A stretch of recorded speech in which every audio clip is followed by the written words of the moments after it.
गुरु साचे दरबार की जय। माई मेरी सचिया जो तवाली, माता तेरी सदा ही जय। कार्तिक महात्म की जय। श्री लंबोदरी गजवंदनम, जय जय श्री गणेश। विघ्न हरण मंगल करण, काटो सकल कलेश। काटो सकल कलेश, प्रथम मैं तुम्हें मनाऊं।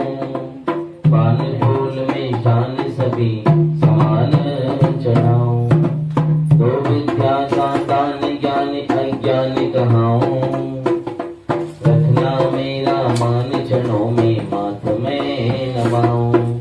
सर की दाता सरस्वती, करो तुम्हारा ध्यान। चारिणी ब्रह्माणी, करो मर्याद प्रदान। गुरु गोविंद के कहीं चरण, नवाऊं चरणों मां। दीनहीन जन जान के, क्या कोशिश पे हो। गुरु साचे दरबार की। कल हमने कार्तिक मातम का 19वां अध्याय स्मरण किया, जिसमें बताया गया कि किस प्रकार से दीपावली का पूजन करना चाहिए, कैसे अपने घर की साफ सफाई का महत्व बताया।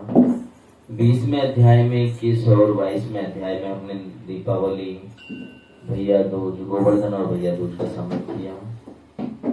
23वें अध्याय की कथा आज स्मरण करेंगे। इतनी कथा सुनकर ऋषियों ने कहा, हे सोम जी, अब आप कृपा करके भगवान के चरणों से उत्पन्न हुई गंगा जी का महात्म सुनाइए। तब सोम जी बोले, हे ऋषियों, इस संबंध में नारद जी मुनि ने जो कुछ राजा प्रभु से कहा, सो वही मैं तुमसे सुनाता हूँ। इंद्र आदि समस्त देवताओं को उत्पन्न करने वाले कश्यप जी की 2 पत्नियां थी। एक का नाम अदिति और दूसरे का नाम दीति। अदिति के पुत्र देवता कहलाए तथा दीति से दैत्यों की उत्पत्ति हुई। देवता और दैत्यों में जन्म से ही बैर रहता। कालांतर में प्रहलाद का पुत्र अर्थात विरोचन का पुत्र बलि दैत्यों का राजा बना। उसकी सेना अत्यंत विशाल थी। संपूर्ण पृथ्वी पर विजय प्राप्त करने के बाद उसने स्वर्ग पर अधिकार जमाने के लिए देवताओं पर चढ़ाई कर दी। अपने राज्य को दैत्यों से घिरा हुआ देखकर इंद्र आदि देवता भी युद्ध करने को मैदान में आ खड़े हुए। तब अत्यंत घोर संग्राम हुआ। इस प्रकार युद्ध होते होते कई वर्ष बीत गए। अंत में देवताओं ने देखा कि दैत्य की शक्तियों में कोई कमी नहीं हुई है और वो निरंतर आगे बढ़ रहे हैं, तो मैदान छोड़कर के भाग खड़े हुए। तत्पश्चात दैत्यों ने स्वर्ग पर अधिकार कर लिया और बलि स्वयं इंद्रासन पर बैठकर शासन करने लगा। यज्ञ की बलि भी स्वयं ग्रहण करने लगा। तब अदिति अपने पुत्रों को दुखी देकर देवताओं की जय और दैत्यों की पराजय के निमित्त तपस्या करने के लिए हिमालय पर्वत पर चली गई। वहां कुछ काल तक फलाहार, कुछ फल, सूखे पत्ते, कुछ काल तक केवल पवन का आहार करते थे। फिर पैर के अग्रभाग से खड़ी होकर भगवान का तप करने लगी। इसी प्रकार 1000 वर्ष तक उग्र तप किया। दीति के पुत्र मायावी राक्षस घोर तप से बड़े चिंतित होकर राक्षसी माया द्वारा देवताओं का रूप धारण करके अदिति के पास जाकर बोले, हे माता, हमारे लिए आप इतने घोर तप क्यों कर रही हैं? आत्मघात करना सभी शास्त्रों में पाप बताया है। हम आपका यह दुख सहन नहीं कर सकते। कोई भी पुत्र माता से विमुख नहीं हो सकता और ना माता को दुखी देखकर के सुखी रह सकता है। शास्त्र का वचन है कि जिसके घर में कल्याणकारी माता नहीं तथा प्रिय बोलने वाली पतिव्रता स्त्री नहीं, उसका जीवन निरर्थक है। अतः आप अपना तप छोड़कर पुत्रों को सुखी कीजिए। उनकी इस प्रकार कहने पर भी अदिति समाधि से विचलित नहीं हुई। तब उन्होंने अदिति को मार डालने के लिए निश्चय किया।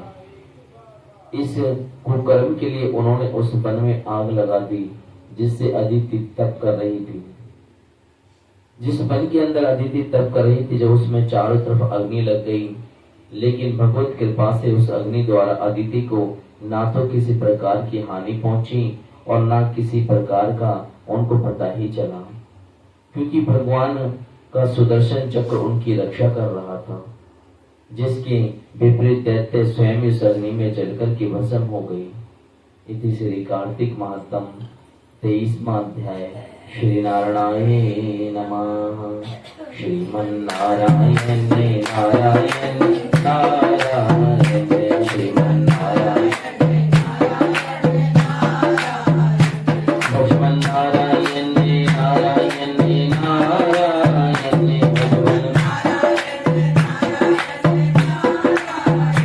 लक्ष्मी नारायण नारायण नारायण श्रीमन्नारायण नारायण नारायण भजले नारायण नारायण नारायण ओम नारायण नारायण नारायण श्रीमन्नारायण नारायण नारायण भजले नारायण नारायण नारायण भगवान नारायण नारायण नारायण